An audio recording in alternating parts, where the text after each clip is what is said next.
I just wanted to add, as part of my bio, is that through our shelter medicine program at Cornell, we provide all the veterinary care for the animals at the Tompkins County SPCA. That's where we do our clinical teaching, but we also provide the care to those animals even if we don't have students on rotation.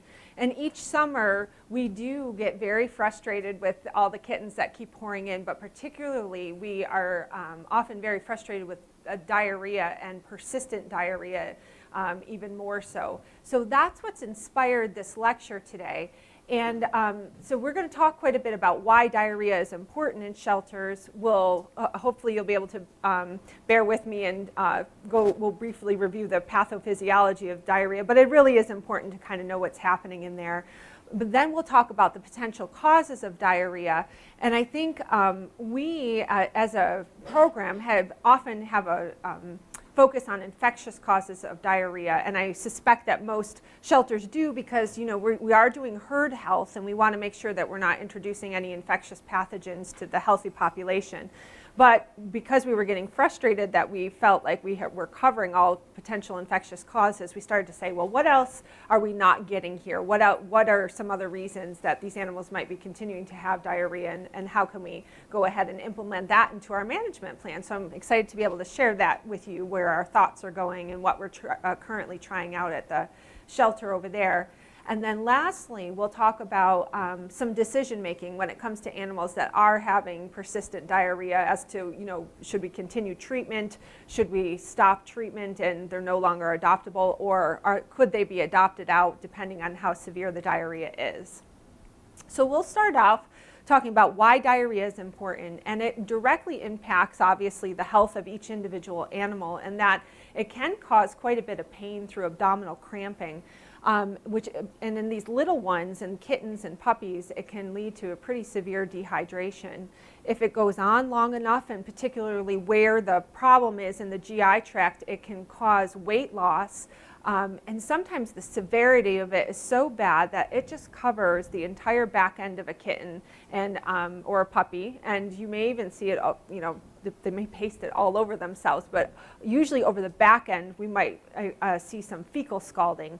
And if that's the case, the skin can become so inflamed that it can then be prone to secondary infections.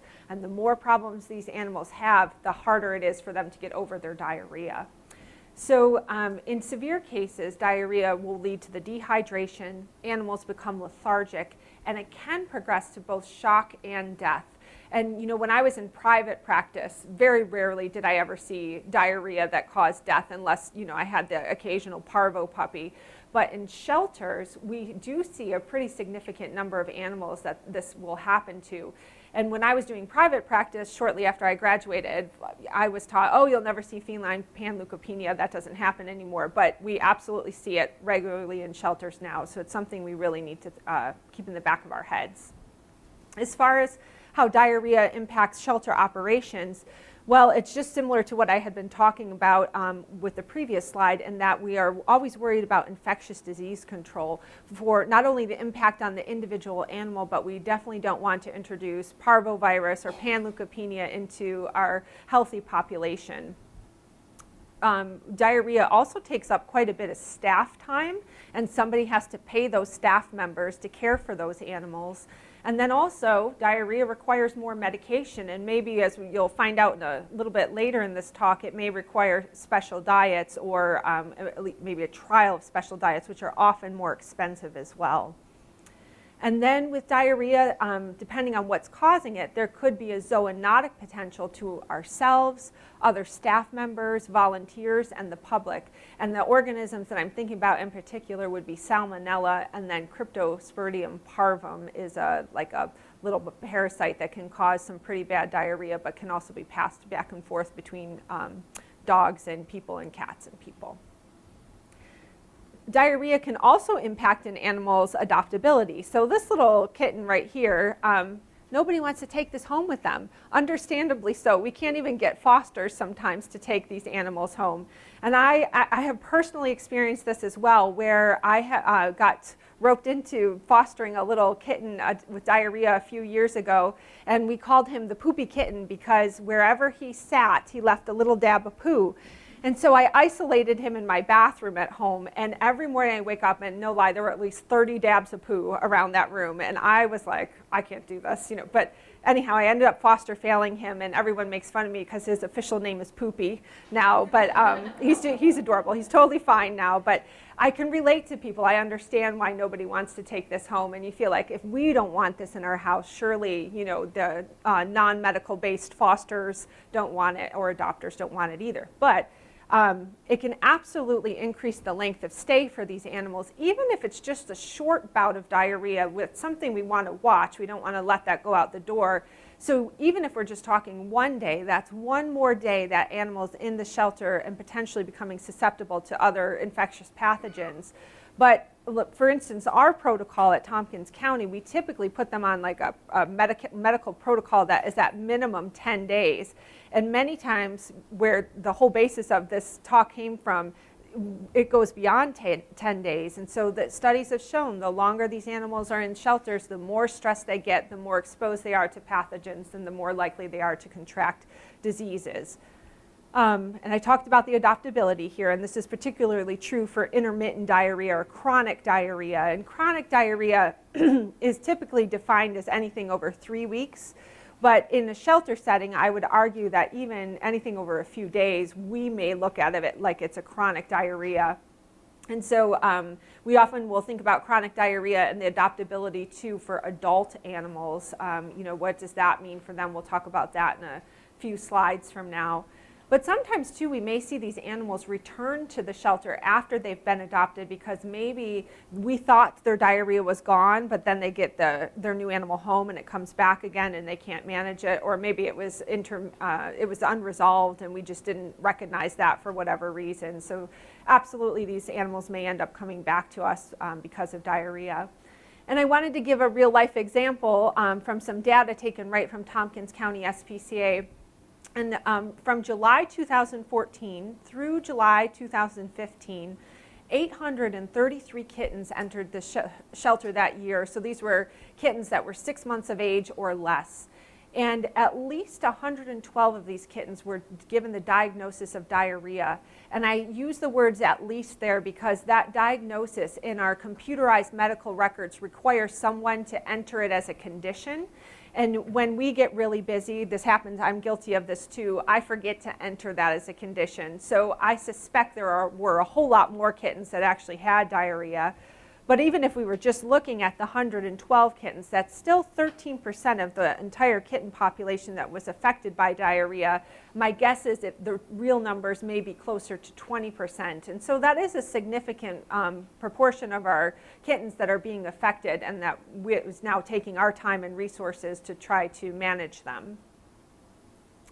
So we'll move right into the pathophysiology. I was going to warn everybody too, I'm sure most of you are very well aware, this lecture has a lot of disgusting pictures in it, so don't be embarrassed to look away or leave if you want to, but I know you guys see this on a regular basis too. So. But anyhow, diarrhea is an abnormality of digestion and absorption, and it results in increased luminal water. So that just means that water is moving inside the lumen of the GI tract, and it often results in inflammation of the inside lining of the GI, which is the GI tract, which is the mucosa. And there are 4 different mechanisms to diarrhea. The first one is osmotic diarrhea, and this is where water is passively diffusing into the lumen of the GI tract. And that passive diffusion continues until the osmolality of the intestinal chyme is about equal to the osmolality of plasma. And it's usually due to the fact that there is increased solutes within the GI tract, like pulling the water inward. And they say that this is the most common cause of diarrhea in companion animals. The next type of diarrhea is due to altered permeability. And this picture here is trying to show intestinal epithelial cell barriers. There's normally these tight junctions that hold those cells together. And there's also capillaries and lymphatics and local immune cells that hang out right here too. And when enough inflammation is occurring at that site due to whatever the problem is, parasites, virus, diet, there can be enough inflammation or even erosions that affects the ability of the GI tract to fight off organisms, and also slows down the ability to absorb fluid from the inside of the GI tract. And so we may see something like that happen from, like I mentioned, parasites or certain viruses, or even if there's like a food allergy that's happening causing chronic irritation. The next type of diarrhea is due to abnormal motility. This is a less common cause of diarrhea in our companion animals, but it happens usually because of infiltrative diseases. So things like lymphoma that start to take over healthy GI tract cells, or even parvovirus can result in this too. But what happens is there's a lack of peristalsis, so that muscular contraction that's like supposed to be moving the poop along stops. And you might think like, well, shouldn't that cause constipation? But it actually doesn't, because it suddenly acts like an open pipe, and now there's no more resistance to the movement of stool, and it also doesn't give enough time for fluid to absorb out of that GI tract. And so some other causes that you may have heard too that might result in abnormal motility is maybe too rough of handling of tissue during surgery. But parvovirus may be something that might result in abnormal motility. And then the last mechanism of diarrhea is secretory diarrhea. And so going back to this picture again, these the little tiny cells that line these finger-like projections produce fluid. And normally absorption exceeds the production of fluid. But when certain types of toxins get a hold of this, the fluid production can exceed absorption. So then you get a ton of fluid into the GI tract, resulting in diarrhea. And probably the most common, or the cause that we will experience most in the shelter, is due to bacterial enterotoxins. So it's just a toxin that is produced by a bacteria that's going to result in that. But then what complicates things even more is that any animal can have a combination of these types of mechanisms. So just something to keep in mind as we're thinking about how we want to handle diarrhea in our shelter animals. And many of you have probably heard of, oh, well, but we always were worried about bacterial overgrowth. Well, what is that? So that in people is where you have more than 10 to the 5th power of colony-forming bacteria units per ml of like feces juice. And so they say that that actually affects up to about 50% of dogs with chronic diarrhea, and I suspect that could be true for cats as well. And that is going to cause weight loss with intermittent small bowel diarrhea and a whole bunch of gas production.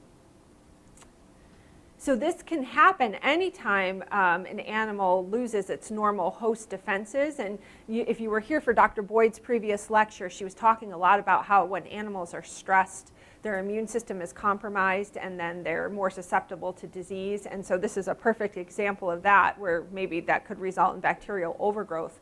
But another way this happens is when we have the lack of motility that I mentioned as a mechanism for diarrhea, because now that there's no muscle contractions moving the feces along, the feces that's holding bacteria is just sitting there, and there's more opportunity for it to be absorbed and to grow like crazy and be absorbed into the bloodstream.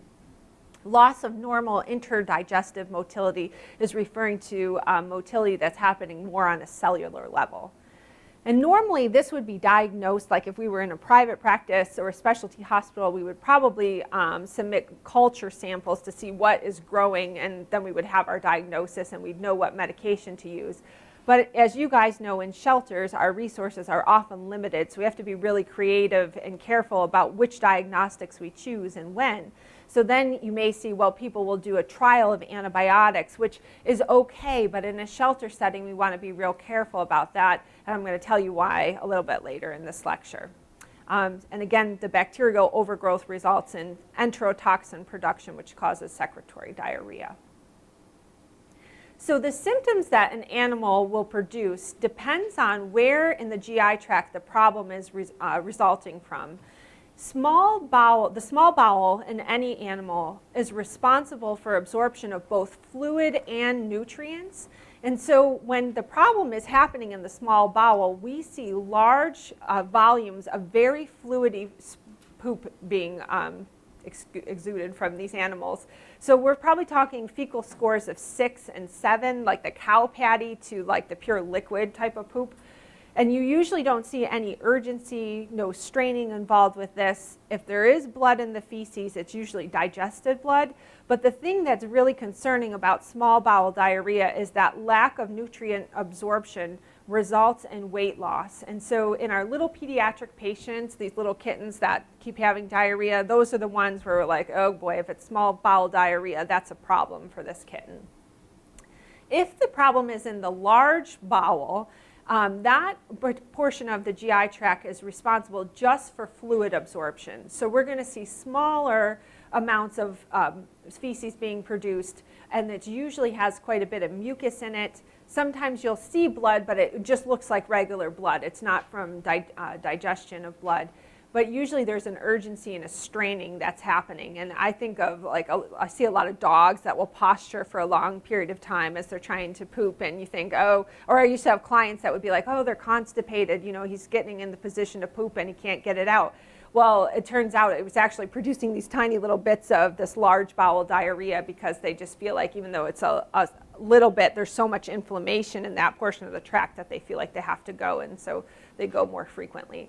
And it really, you know, like when I first started practicing in the shelters, I was like, well, who cares? It's diarrhea. We've got to take care of it. Well, who cares where it comes from? But it really, knowing the difference between the two may impact the decisions we make for these animals, and we'll talk about that at the end of this lecture. So again, if we were in private practice, we would often ask our clients, well, how long has this been going on for? And you guys know we are lucky if we get any sort of medical background on our shelter animals. So we don't have the luxury of knowing, has this been going on for 3 weeks or more? Again, most of us are like concerned if it's going on for several days. But in general, acute or causes of acute diarrhea, meaning it's going to happen, it just suddenly pops up. We think about parasites, viruses, bacterial infections, but what I really want to focus this talk on are non-infectious forms, meaning diet and stress. And that's true for chronic cases of diarrhea in our shelter animals as well. Some other causes of potential chronic diarrhea in our shelter animals, things to think about would be parasites and bacterial infections, also inflammatory conditions, such as like food allergies or IBD or IBS, systemic disease like sometimes kidney failure cats, chronic kidney failure cats will have diarrhea, hyperthyroid cats might have diarrhea, but also neoplasia, so lymphoma, if that is, if an older animal is having a persistent diarrhea, you might want to keep that in the back of your head that this might not be something that is treatable, it could be something like cancer. And I certainly, but with this talk, I certainly don't mean to downplay the importance of our infectious causes of diarrhea, because absolutely the last thing we want to do is introduce the canine parvovirus panleukopenia into our general population. And if it's something like a parasite, sometimes that's a really great thing because we often have medication for that. So we'll just treat it and hope, knock on wood, that the diarrhea will resolve. So those are the things we want to think of first. Could this be an infectious cause? And if so, let me jump on that. So there are some essential diagnostic tools that I think we should all have access to in our shelters. And the first one is the parvovirus fecal ELISA test. This is a picture of it right here, where it's a canine parvo test, so obviously we would use that for our canine parvo suspects, but you can also use this for feline panleukopenia suspects as well. The exact same test, you do it in the exact same manner. And depending on the resources of your shelter, you may want to do this test for every single case of diarrhea that walks into your shelter if you work at a more affluent shelter. But many shelters don't have the resources to do that, so then you'll say, well, when should I use this test? And I would say in any case of diarrhea where the animal has a poor clinical presentation, so these are our lethargic, dehydrated, anorexic animals, especially if they have blood in their stool, by all means it's probably wise to go ahead and get your diagnosis for parvovirus or feline panleukopenia. And then, of course, another essential diagnostic tool is just a regular old fecal analysis. And it's the same idea. If your shelter can afford to do a fecal on every single animal that has diarrhea, fantastic, do it. Otherwise, maybe you want to save those for cases that are not responding in an appropriate manner to your normal treatment protocol. At Tompkins County, they're very fortunate that they send all of their fecal samples to Cornell, and it's actually a really cool thing because then we kind of can keep track of how many parasites do we see, of each kind, and how many parasites do we see that are associated with the diarrhea versus maybe they don't have any clinical symptoms. I certainly realize that most shelters don't have that luxury, but maybe you are able to do fecals in-house. So key management techniques for infectious diarrhea. I know you guys have heard this probably a million times, but I just want to reiterate it one more time. We want everybody to be vaccinating all the animals at intake with a modified live vaccine. And in relation to diarrhea, we're mainly worried about panleukopenia and canine parvovirus, which are normal components of most modified live core vaccines. And those can provide immediate, lifelong protection for those animals. And then another thing to think about is mass deworming. So every animal that comes into your shelter, give it a dewormer. And the ones you'd want to choose really depend on where your shelter is located. So you want to think about what's endemic to your area here. As an example, at Tompkins County, all puppies and kittens get a dose of Panazeril when they walk in the door because we're participating more with transports from the south. They're all coming up with all sorts of coccidia and giardia, so now we feel like, well, we're doing our best, but maybe it is starting to contaminate our facility. Hopefully not, but at the very least, we should probably assume that these animals have it, especially because that's normal to have that down south. We want to also think about taking care of any other co-infection this animal might have. So any other health condition, infectious or not, we want to address it because the more conditions the animal has, the harder it is for it to respond to your treatment for diarrhea. And if we are dealing with infectious diarrhea, you absolutely have to have an isolation area to protect your healthy population. And whether that is something in your facility or if you have an off-site facility, a foster that is willing to treat it. But if you don't have an isolation area, you probably should think about euthanasia because you would absolutely be risking the health of the rest of your shelter animals. But something to also keep in mind with isolation are shedding periods. Dr. Boyd touched on it a little bit during the last lecture with upper respiratory. It's true for infectious GI agents as well that after they've stopped showing their clinical symptoms, they still might be shedding the infectious organism. So an example would be feline panleukopenia. Sometimes that is shed up to 6 weeks after these cats look perfectly fine and have normal solid poop. So you may not want to say, this kitten is going to go back with its litter mates after it's all, healed up. This is true of canine parvovirus. Their shedding period's a little bit shorter, like up to about 2 weeks, but that's something to think about. Maybe you don't want to put it back on the adoption floor at that point.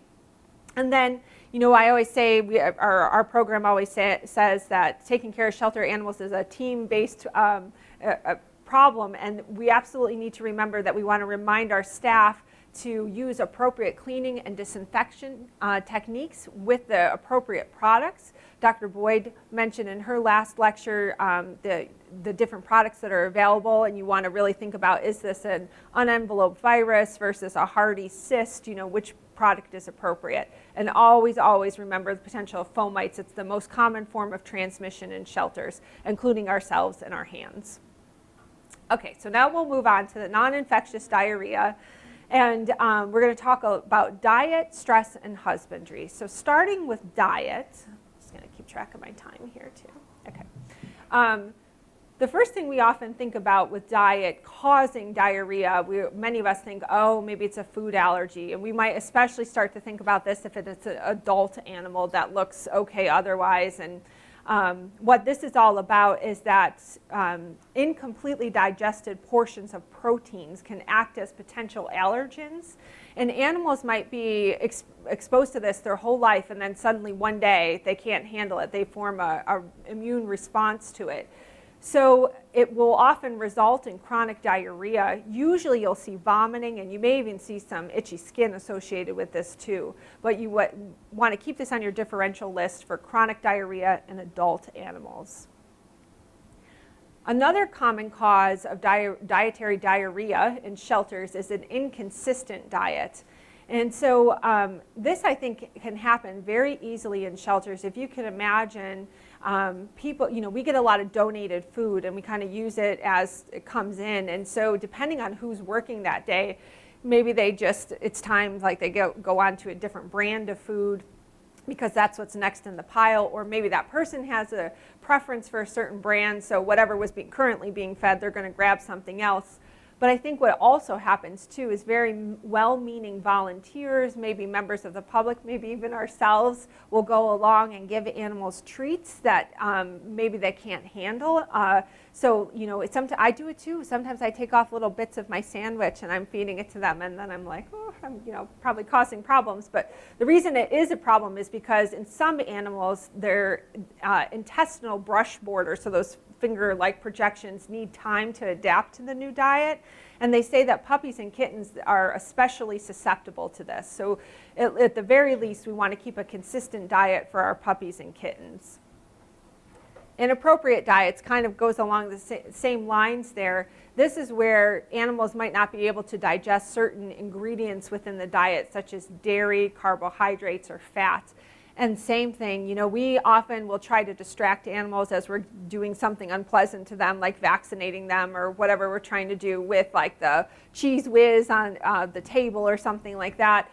And if it was a long procedure, we could potentially go through the whole bottle. They were telling me a funny story at Tompkins County, I guess years ago. A volunteer had thought it might be really nice for all the dogs on the adoption floor to take an empty egg crate and fill each carton with cheese whiz, so that essentially each dog had a whole egg crate full of cheese whiz, and then sure enough, every single dog broke with terrible diarrhea. So often this is the result of just well-meaning, people trying to please the animals, but it can certainly result in diarrhea. So that brings me to just talk a minute about what is normal for weaning kittens, what their diet should be. And we know that weaning begins about 3 to 4 weeks of age. But at that point, 95% of their caloric intake is supposed to be from their queen's milk. And then that slowly decreases until they're about 10 weeks old, when they should be at about 100% solid food. And so again, a personal story, whenever I've had bottle feeders, I cannot wait to get to the point where they start to eat solid food. I'm sure everybody is like that, but it stresses me out almost more than having to get up with my own children in the middle of the night when they were babies. And so as soon as they start showing interest in solid food, I'm like, oh, thank you, and then I start throwing all sorts of solid food at them. But I think we need to remember that the majority of their caloric intake should be from formula. So for these orphan kittens, obviously we know they don't have a mom, but we want to give them the majority of their diet from like KMR or something on that order, and then slowly decrease so that we're not all of a sudden one day switching them to completely solid food because their GI tract probably can't handle that very well. Overfeeding is probably another really big cause of diarrhea, non-infectious diarrhea in shelters. And what this does is it leads to an increased solute load. So there's all sorts of stuff now in the GI tract, and that it's just like you and me. If we went and ate and stuffed ourselves completely, suddenly we feel like we have a brick in our stomach, and sometimes too much information, some people will have a bit of urgency later. It's the same thing with these guys. And I don't know if you guys can appreciate this little kitten's mouth, how wide it is open there.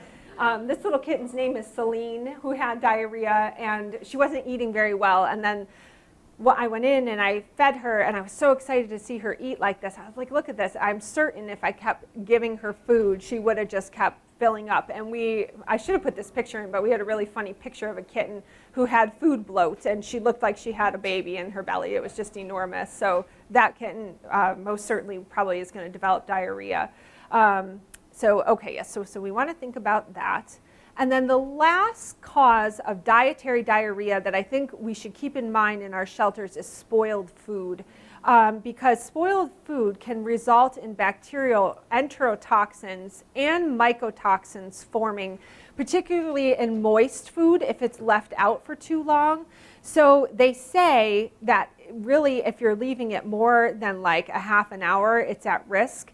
And I realize this is not very practical for shelters, because what I see at least happen at Tompkins County SPCA's, the staff goes in, they feed them, and then they've got to move on to all their other duties for the rest of the day. And so maybe that food doesn't get changed out until evening feeding time. But we have to be real careful, I think especially in our kittens and puppies, because they're a bunch of dummies, they really are. If they're not eating the food, they're walking in it, and then they're going to be licking it off, or if they're fighting with each other, they could potentially ingest it that way. And so that can be result in bacterial overgrowth in the secretory form of diarrhea. So as far as things that we can think about doing, it might be worthwhile talking to the staff to somebody just go around quick and pull any unfinished food from that area. All right, we'll talk about stress diarrhea. This is going to be very similar to Dr. Boyd's take-home points from the upper respiratory, but I just wanted to put this picture in. This is Gertie, who's a senior dog who's available for adoption at Tompkins County, and she's probably like the anti-stress dog right now. I think she might not hear very well and probably has no idea what's going on around her, but I feel like we rarely see dogs this relaxed in shelters, and cats too, for that matter. So what is stress diarrhea? This is episodic disturbances in myoelectrical function. So that's the electrical function that's happening within the muscle of the GI tract that's responsible for contractions, and it results in a spastic colon. And you may have heard about this through irritable bowel syndrome. That's the exact same thing. And it results in a non-inflammatory, non-lesional, mucoid, large bowel diarrhea, which is actually a very good thing, because that means it's not wreaking too much havoc on the GI tract. So it's unlikely that it's going to result in the real severe side effects of dehydration and death associated with diarrhea. However, it's very unpleasant for the animal, and it could potentially hold up their adoption or move through the shelter. So they say in people that psychological and emotional factors are implicated in humans with IBS. I think this is absolutely true in shelters. I always think about it with the nervous dogs in our shelters, but I think we see it with cats too, and that many dogs, but also cats are very fearful when they first enter the shelter, or they at least have a bit of anxiety. But sometimes there's so much stimulation from the barking and all the traffic that's going on that they become overstimulated. But something we should think about too, as we're all trying to move to the adoption guarantee status, is that these animals are staying for extended periods of time, and they might be bored out of their minds, which then leads to stress and can lead to stress diarrhea. So usually when we're talking about mental stresses, it's usually the adult animal that is being affected rather than a puppy or a kitten. But we should also keep in mind physical stresses such as infectious and non-infectious diseases, wounds that all result in immunosuppression. And this is what we would think about with our puppies and kittens. They're probably more going to be affected by physical stressors than mental stressors. And how about husbandry? So this can absolutely perpetuate diarrhea, in that we all know that feces is a source of viral and parasitic infection, particularly for grouped housed animals, but also play yards too. So a lot of our parasites and viruses can live for years in soil. So it's possible that even if an animal is not currently in there, the next animal that comes in could be affected.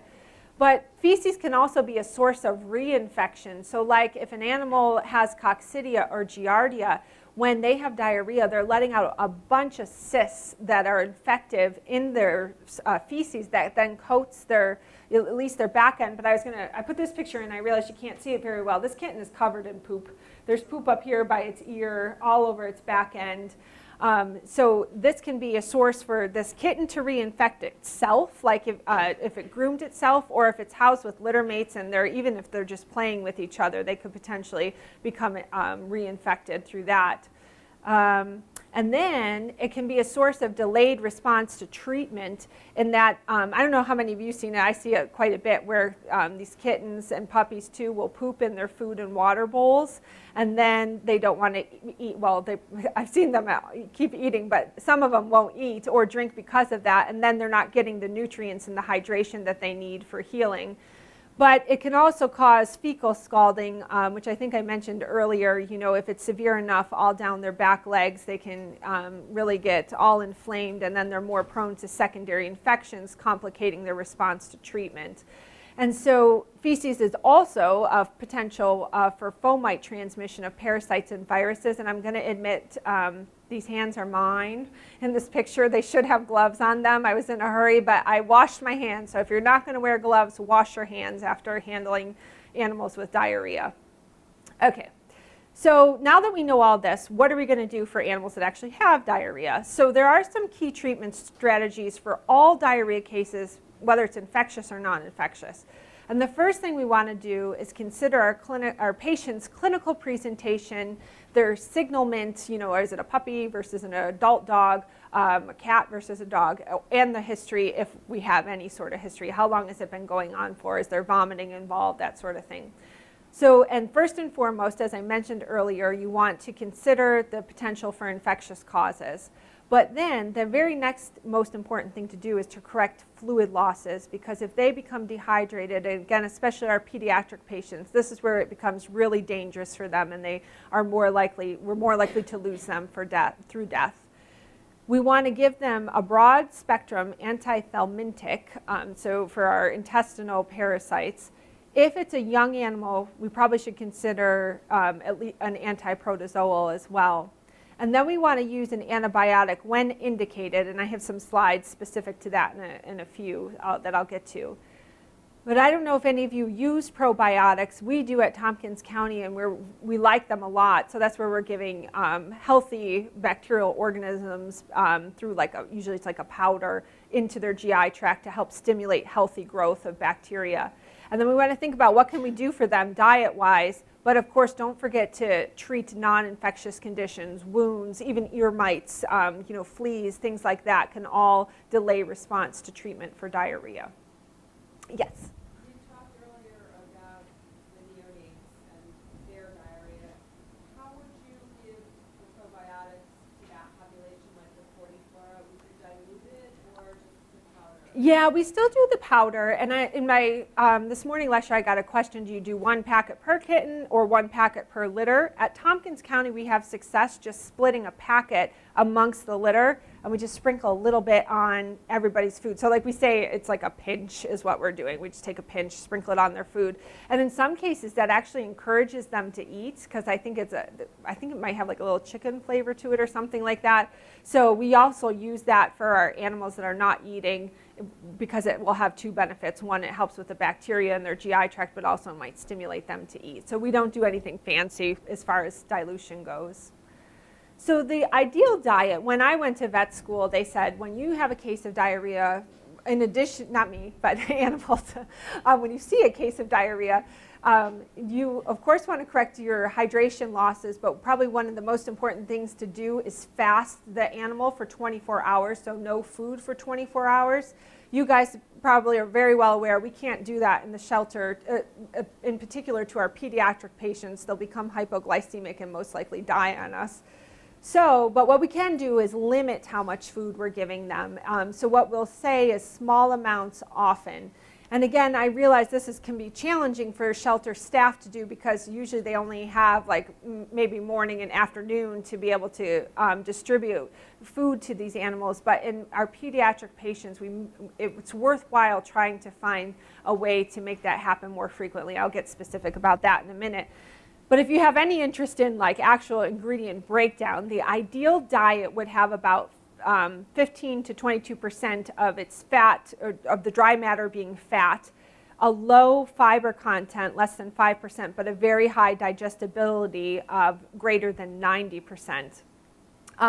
And here's another interesting thing that I have to admit I forget about all the time, that animals prefer food, moist food, fed at their body temperature. So in cats, this is 101.5 degrees.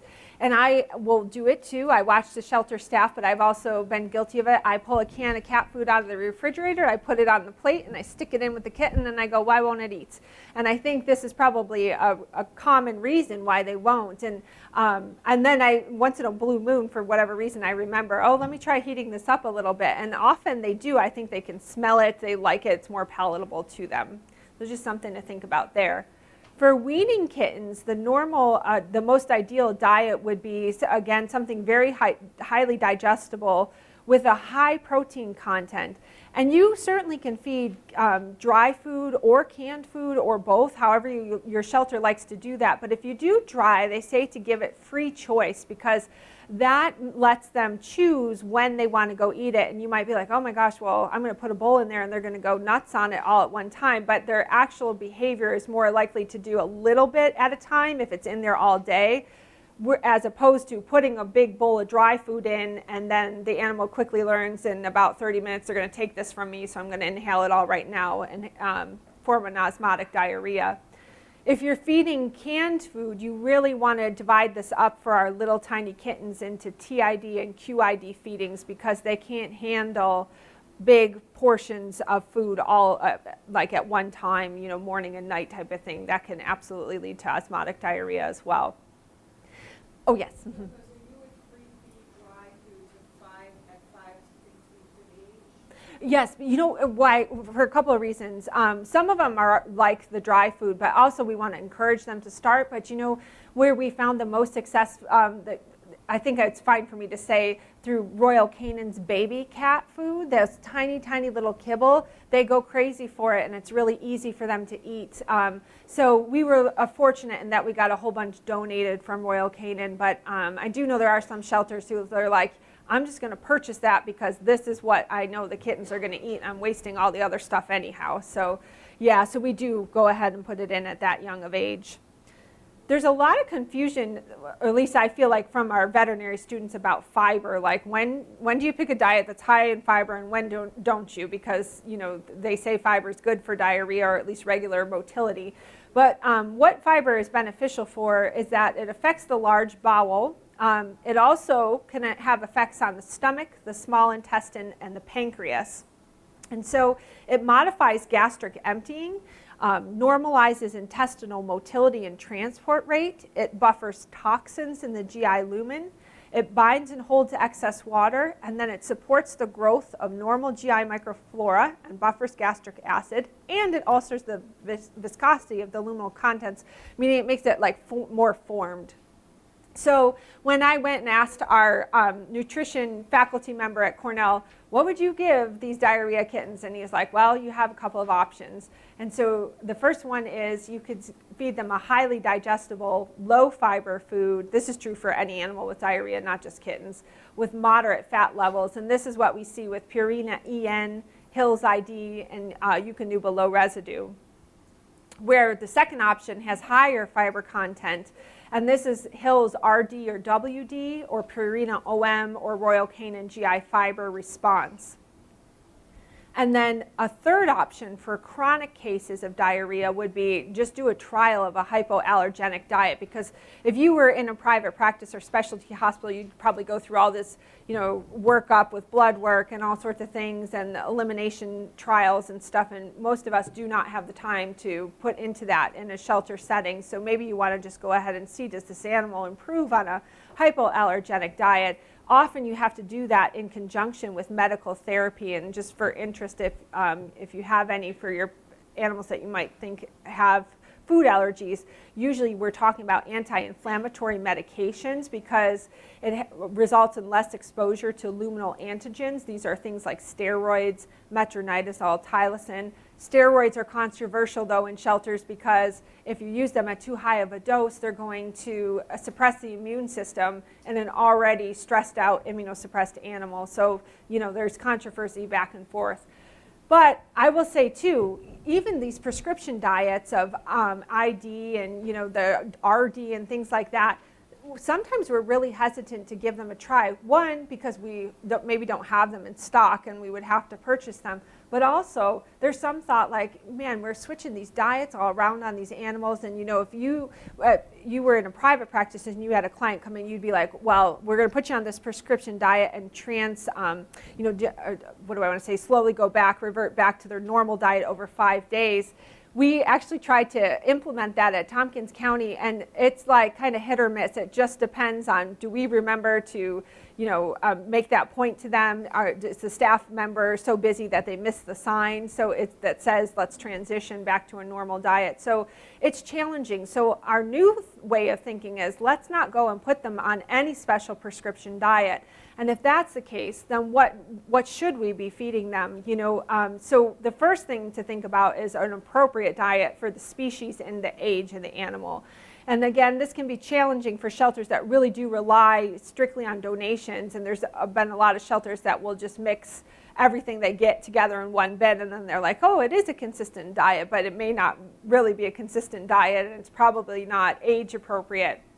So what we do recommend is at least think about consistent protein sources. And what we mean by this is, like, if the first ingredient in the food you're feeding is chicken, then you want that animal to stay on chicken throughout its entire stay at the shelter. So, like 9 Lives has a whole bunch of different flavors. You wouldn't want to go and feed chicken one day, ocean whitefish the next, tuna the next, and beef the next. You'd want that animal to stay on chicken the whole time, because the more exposure they get to these different protein sources, the more inflammation it could cause in the GI tract, and more likely to cause diarrhea or perpetuate it. And then we want to be real careful about the amount that we're feeding these animals and the frequency. And that's particularly true for our pediatric patients, again, where and it's real simple if you just follow the directions on the product itself. I have done it where I take a big, huge, whopping spoonful of canned food and I plop it on the plate. And then I went back and I looked and I was like, well, for this size animal, they say they should actually only get like a quarter of one of those tiny little canned foods. And I just probably gave it 3 times as much as what it was supposed to. So it doesn't have to be anything super scientific, but it can result in osmotic diarrhea if we go overboard. So probiotics, the mechanism for reducing diarrhea is actually competition with pathogenic bacteria or viruses for nutrients. They compete for receptor sites too within the GI tract. And then they can also modify the metabolic activity of the intestinal microflora through direct antagonism through the action of antimicrobial metabolites. So they have a lot of benefits. So we have the most experience at Tompkins County just with Fortiflora. We like it. Like I said, the animals seem to be attracted to it, so we feel like it's worthwhile. And now I just want to mention real quick about antibiotics, when to use these, because what we are worried about with antibiotics, just kind of handing them out willy-nilly to every single diarrhea case, is that we might be selecting pathogenic, severe pathogenic bacteria. And then the studies have shown that the effects of antibiotics alters the intestinal flora, and those effects may last for months after the antibiotics are finished. So when is it appropriate? Well, when you think you have severe mucosal damage, and this may be the result of animals that you think are high risk for sepsis. So if you see bloody diarrhea, fever, severe dehydration, it's probably worthwhile putting that animal on antibiotics, because Clostridium can move from the GI tract when there's inflammation into the bloodstream, making that animal septic and shocky and death results thereafter.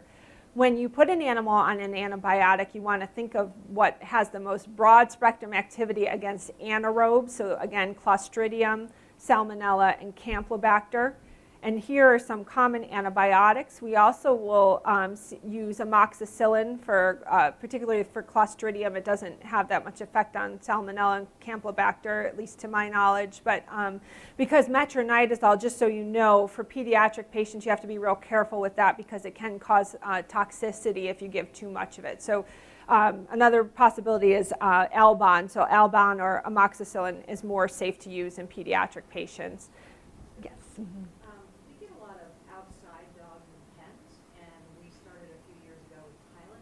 Oh, yeah. And had great success. Yes. Can you comment on that? She said she's had really good success with Tylen powder for dogs that have been living in outdoor pens. And I have to say, when I first graduated, we used that as our protocol all the time for diarrhea. And then I think that, yes, I think that's absolutely suitable to use Tylen powder for diarrhea. I think a lot of it is veterinarian preference too. Like what do you see success with, and what do you have access to? So yeah, that's another great option. Is there a course that you like? We've done 30 days and we've done 2 weeks. Oh, okay. And see how it goes before going on to 30. Yeah. So she said that they normally do a course of 2 weeks, and then if they're not happy with the response, they'll go up to 30 days on antibiotics. And we do very similar. We'll do 2 weeks worth, and then we'll extend it if we think we're not happy with the way the animal is coming along. So we do exactly what you said. Yeah. Question, how are you dosing your Thailand powder? You know, with your scoops and your tablespoons and half quarter teaspoon per meal? Quarter teaspoon. Well, once a day. I take that back once a day. Per what, your typical 40 40 pound, pound 40 pound dog. 40 pound, 40.